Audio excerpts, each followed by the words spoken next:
こんにちは、コスです。はい、今日は今までの成績公開みたいな感じでちょっと話そうかなと思います。ちょっと待ってね、頭が回ってない。久々の学校でめちゃ疲れたな。成績公開ね。でとりあえずちょっと本当はなんつうのかな、自分の成績を公開するっていうのも結構悩んだんですけど、でも出そうって思った理由とかはまた後々話すんですけど、とりあえず大学入ってからの成績もそうなんですけど、簡単に高校の時の話もちょっと最初にしたいと思います。まず高校生なんですけど、僕は全く勉強をせずに高校に入ったんですけど、部活ばっかりやっててね、中学の時で高校入って結構すぐに辞めたんですよ、部活を。ちゃんと勉強し始めたのが人生で高校2年生ぐらいの時だったんですけど、本当に英語とかも B 動詞もわからない状態みたいな感じで、それなのに僕は海外の大学に行きたいと思って、それを、そこを目指して勉強を始めました。なので英語をね、公文に小学生たちがバーってみんな勉強してる中、高校生の自分が一人で行って、その小学生たちよりも難易度の低いところから始めるっていう感じで勉強をしてました。だから数学とかも全くできなくて、数学高3とかは本当にほぼ赤点でしたね。英語と理科だけをやってて、他の授業中はもう全部そこの実習に先生にお願いして英語と理科をひたすらやってたみたいな。理科って言ってもしかも理科基礎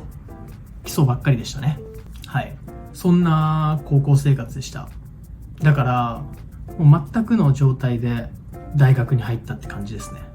海外のね大学は、落ちちゃって、それで今の薬学部に入ったんですけど、俺より成績低いやついる？でここからね大学の本題に入っていこうと思うんですけど、まず大学入学して最初にテストがあるんですよ。もう本当に何も授業ない状態で入学してすぐにテストがあって、数学はね最下位だったんですよ、学年で。やばくない？で本当に特別補習とか組まれるレベルで、友達とかはもうみんな全然そんなかかってなくて、僕だけ数学の補習行ったりしてましたね、1年生の頃は。はい、まず一番最初のテストがそれでした。でそこから期末とかね中間とか始まるんですけど、1年生って言ってもやっぱ教養しかやらないんであれですけど、最初は後期だけ、前期は0で確か後期が2個とかありましたね。はい、1年生の頃は。それでもやばいんですけどね、周りと比べると。で進級できて、2年生は専門的なことが急に入ってくるんですよ。1年生が教養で、2年生から本格的にというか、本当に今まで触れてこなかった授業がいっぱいたくさんあるみたいな感じで、もう初っ端から、やらかしてて、前期の期末が多分再試験が5個とかあって、で後期も多分8個とかあった気がしますね。8個ってね本当にやばいんですよ、最初8個の状態って。分かる人は分かると思うんですけど、結構悩みましたね。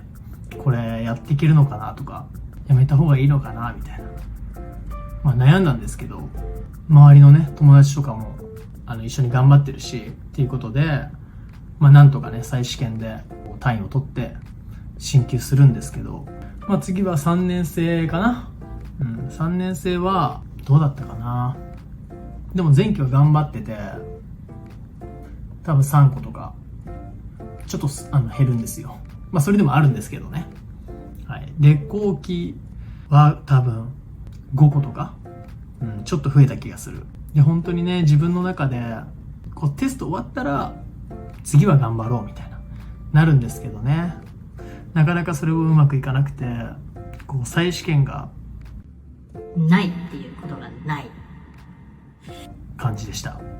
で次4年生で、多分ここがね、僕まだ5年生なんであれですけど、本当に自分の中で結構辛い1年だったんですよね。4年生が意外とみんな4年生は意外と楽みたいな言う人もいるらしいんですけど、僕の中では4年生が一番しんどかったですね。2年生よりもしんどかったですね。っていうのは何でかっていうと、まず大前提で、もちろん定期試験もあるんですよ。でも定期試験と別で5年生に進級するためにはオスキーと CBT っていう学校じゃない別の機関が行うテストがあって、でそれにまず受からないと5年生に上がれないんですね。でその話はまた後でするんですけど、僕の中では結構きつかったですね。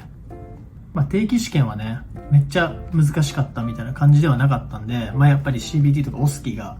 あるんで、それに向けてやるっていう感じだったんで、定期試験自体はそれでも再試験は多分 1,2 個はあったと思います。やっぱりその定期試験の勉強とかもありつつ、CBT とかオスキーの練習とかもやらないといけなかったんで、結構あの時の日々はなんかすごい忙しくて嫌だなみたいな感じでしたね。でまずオスキーなんですけど、オスキーはね無事受かりました。オスキーとか CBT に関しては詳しいことは言えないんで、そう決まりがあるんですよ。で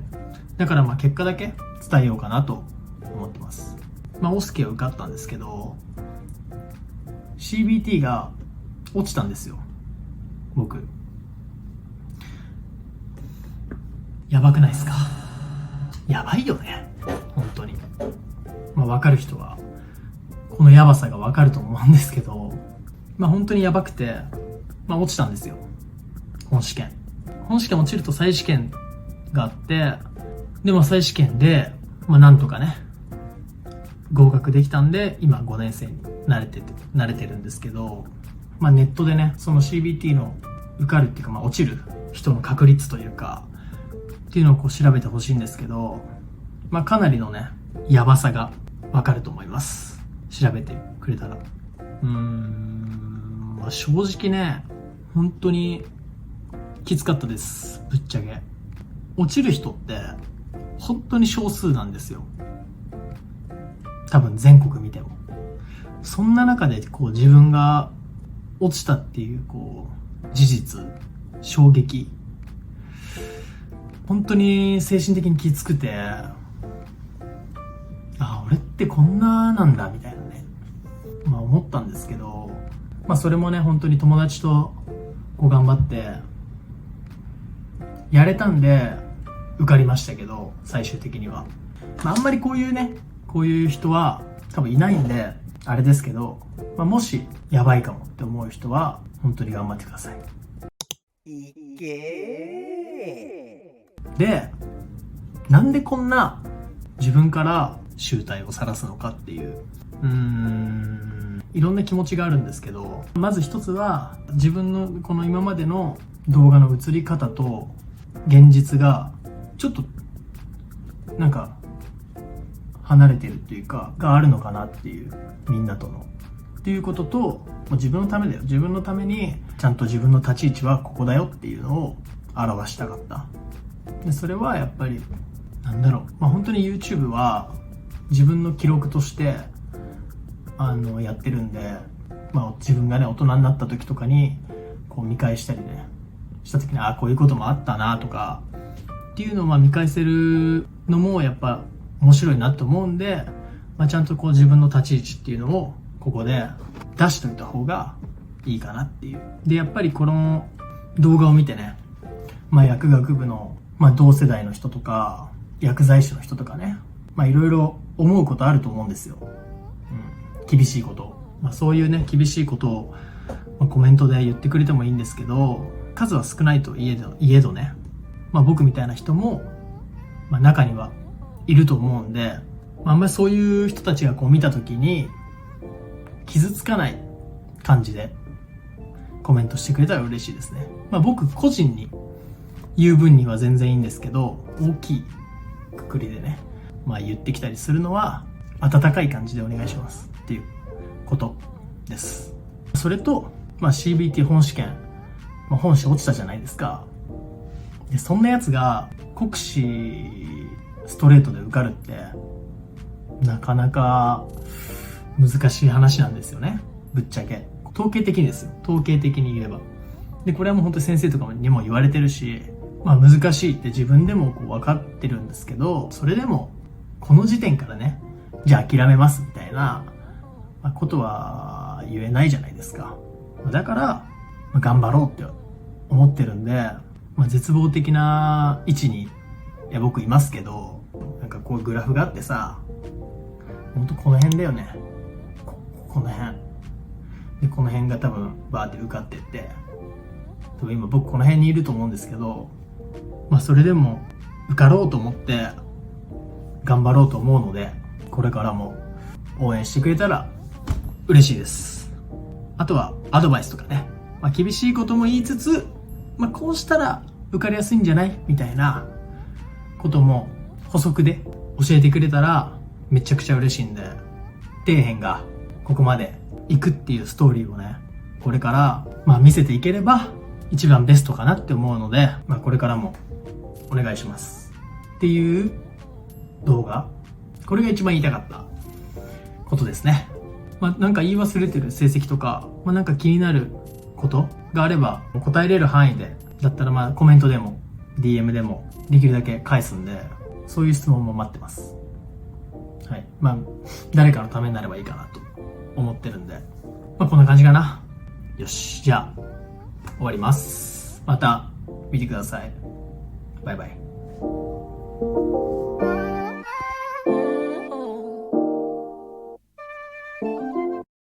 参考になればあれなんですけど、もしがあるじゃないですか、その前に。で、本当にどれぐらいだったかな。でも本当直前の模試とかは 50% とか50何%とかだったんですけど、それよりも前の模試は本当に 30% の時もあるし 40% の時もあるし、本当40% 台とかばっかりでした。だからもうその時点で結構危ういんですけど、